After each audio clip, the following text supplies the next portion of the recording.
ঝালকাঠির রাজাপুরে নানা আয়োজনে পালিত হয়েছে আন্তর্জাতিক মে দিবস। আজ বৃহস্পতিবার সকাল 11টায় রাজাপুর মডেল পাইলট উচ্চ বিদ্যালয় মাঠে বাংলাদেশ জাতীয়তাবাদী শ্রমিক দল রাজাপুর উপজেলা শাখার আয়োজনে এক আলোচনা সভা অনুষ্ঠিত হয়। এর আগে উপজেলার গুরুত্বপূর্ণ সড়ক প্রদক্ষিণ করে একটি র্যালি বের হয়, যা বিভিন্ন মোড় ঘুরে আলোচনা সভাস্থলে গিয়ে শেষ হয়।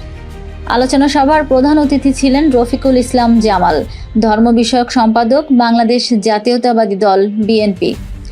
তিনি বলেন, যে মঞ্চে দাঁড়িয়ে আজ কথা বলছি সেটিও শ্রমিকের হাতে তৈরি হয়েছে। শ্রমিক ছাড়া কোনো উন্নয়ন সম্ভব নয়।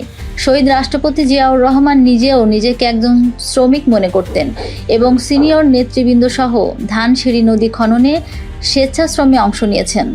তিনি আরও বলেন, শ্রমিকদের ন্যায্য অধিকার, সম্মান ও জীবনমান উন্নয়নে রাষ্ট্রকে আরও আন্তরিক হতে হবে। বিশেষ অতিথি হিসেবে বক্তব্য রাখেন অ্যাডভোকেট তালুকদার আবুল কালাম আজাদ, সভাপতি বিএনপি রাজাপুর উপজেলা শাখা, মোহাম্মদ জাহিদুল ইসলাম, সভাপতি মাধ্যমিক শিক্ষক সমিতি রাজাপুর উপজেলা শাখা, মোহাম্মদ মাসুম বিল্লাহ পারভেজ, আহ্বায়ক যুবদল রাজাপুর উপজেলা শাখা, সৈয়দ নাজমুল হক, সদস্য সচিব যুবদল রাজাপুর উপজেলা। প্রধান বক্তা ছিলেন মোহাম্মদ সাইদুল খান, সাধারণ সম্পাদক শ্রমিক দল রাজাপুর উপজেলা শাখা। সভাপতিত্ব করেন আব্দুল মান্নান খান, ভারপ্রাপ্ত সভাপতি শ্রমিক দল রাজাপুর উপজেলা শাখা।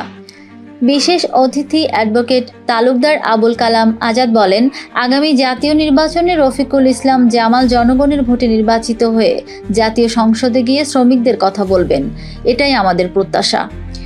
অনুষ্ঠানে বিভিন্ন শ্রেণী পেশার নেতাকর্মীরা অংশগ্রহণ করেন।